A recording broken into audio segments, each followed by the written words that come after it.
Calendar दिन का code, देखिए संडे का कोड होता है 1, मंडे का कोड होता है 2, ट्यूसडे का कोड होता है 3, वेडनेसडे का कोड होता है 4, थर्सडे का कोड होता है 5, फ्राइडे का कोड होता है 6 और सैटरडे का कोड होता है 0। दोस्तों अब चलिए जानते हैं कैलेंडर महीना का कोड के बारे में। कैलेंडर महीना का कोड, देखिए जनवरी का कोड होता है 1, फरवरी का कोड होता है 4, मार्च का कोड होता है 4, अप्रैल का कोड होता है 0, मई का कोड होता है 2, जून का कोड होता है 5, जुलाई का कोड होता है 0, अगस्त का कोड होता है 3, सितंबर का कोड होता है 6, अक्टूबर का कोड होता है 1, नवंबर का कोड होता है 4 और दिसंबर का कोड होता है 6। दोस्तों जब आपका सवाल लीप वर्ष में पूछा जाए तो जनवरी और फरवरी महीना का कोड चेंज हो जाता है। देखिए जनवरी का कोड 0 हो जाता है और फरवरी का कोड 3 हो जाता है। बस आपको इतना ही याद रखना है। तो दोस्तों चलिए अब जानते हैं सेंचुरी कोड के बारे में।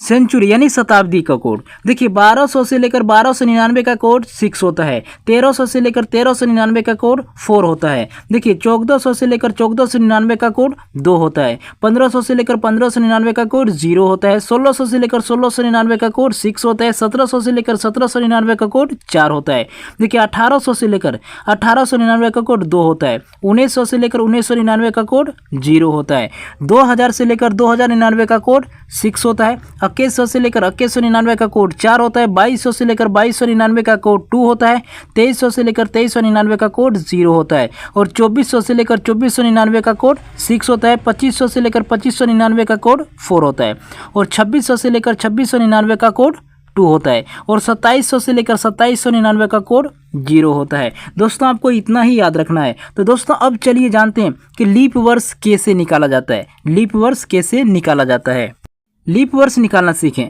दोस्तों मान लीजिए कि आपका सवाल जो है 1950 के आधारित पूछा जा रहा है, तो आपको क्या करना है, लास्ट 2 डिजिट के ऊपर आपको पता करना है कि कितने लीप वर्ष होगा। लास्ट 2 डिजिट क्या है, 50। तो 50 में आपको क्या करना है, देखिए लीप वर्ष निकालने के लिए हम क्या करेंगे, 4 से भाग देंगे। 50 में क्या करेंगे, 4 से भाग देंगे तो कितने बार में, 12 बार में, बच्चों का 48, शेष आपका क्या बचा, 2।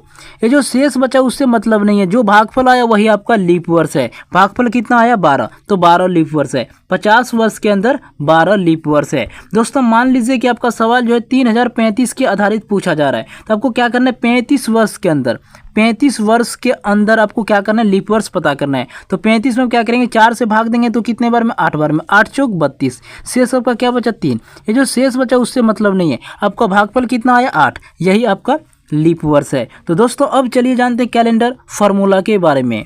कैलेंडर फार्मूला, दोस्तों पहले आपको लिखना होगा दिनांक यानी तारीख, उसके बाद आपको लिखना होगा महीना का कोड, उसके बाद आपको लिखना होगा वर्ष। वर्ष का आपको लास्ट 2 ही डिजिट लिखना है, लास्ट 2 डिजिट। मान लीजिए कि आपका सवाल जो है 1950 के आधारित पूछा जा रहा है, आपको लास्ट 2 ही डिजिट लिखना है, सिर्फ 50 को लिखना है। उसके बाद आपको लिखना होगा लीप वर्ष, अभी लीप वर्ष मैंने निकालने के लिए बता दिया हूँ। उसके बाद आपको लिखना होगा शताब्दी कोड, सभी को जोड़ के 7 से भाग दीजिए, आपका राइट आंसर आ जाएगा।